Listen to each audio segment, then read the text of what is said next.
Managing Director of the Coalition for Jewish Values, Rabbi Menken, joining us now. It's good to see you, Rabbi.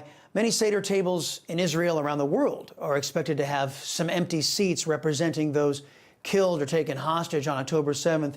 While this year feels different by every measure, what can those at home do to commemorate the holiday during difficult times like this?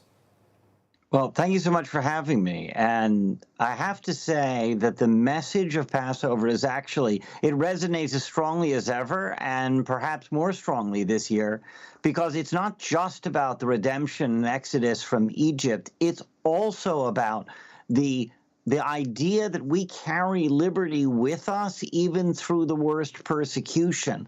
That, as the Haggadah itself says, it doesn't only tell us about Pharaoh and his evil, it tells us about Laban, who was Jacob's father-in-law, and the evil that he did, and the accusation against Jews of stealing, which of course is the entire false Palestine narrative that the students are marching to. The fact is that the Haggadah tells us in a key passage that when God is saving us, it's not only one rose against us to kill us, but in every generation they rise against us to kill us, and God saves us from their hands. Well, that's an empowering message. And what I think that everybody should be taking away is that we're watching a contest here that is clearly between good and evil, between biblical values and evil.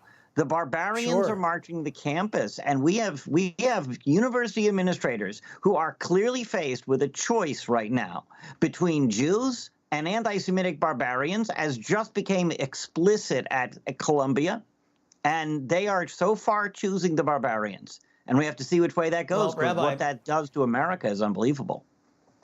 Yeah, well, Rabbi, protests, as you alluded to, across college campuses running rampant, starting with protests that broke out, as you noted, at Columbia.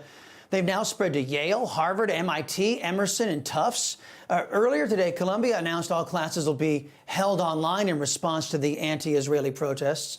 Political cartoonist A.F. Branco, I think, perfectly summarized this absurdity in his latest cartoon, where these students wish, quote, death to America as they're holding up their anti-Israeli signs, but also expect the U.S. government to pay off their student loans first. What's your reaction to all of this that we're seeing? There are a number of Jewish students taking part in these protests, too, on campus. What do you think is responsible for that? Well, being born into the Jewish people has nothing to do with having actual Jewish knowledge. So when your Jewish knowledge could be written on the back of a postage stamp, but you carry Jewish origins, then you march with a group like Jewish Voice for Peace. Because anybody who actually knows Jewish history knows to recognize anti-Semitism, and anti-Semitism is always genocidal or leading to ethnic cleansing at the very least. People don't know this, but during 1,000 years of European history, Jews were expelled from cities and regions and entire countries over 100 times. The different jurisdictions said, nope, we don't want the Jews around.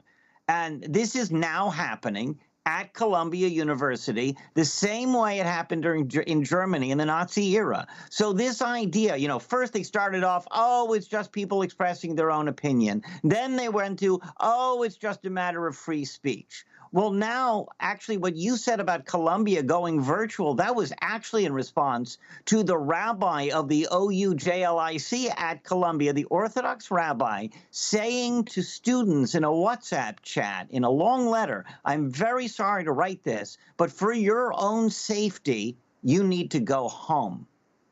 You cannot be at Columbia. That is why Columbia went all virtual, because they recognized it would be discriminatory and bigoted to carry on classes as usual if the Jewish students didn't feel safe on campus. So now they have to make the choice. Are they going to suspend, expel, arrest, imprison the anti-Semitic barbarians, or are they going to have no Jews?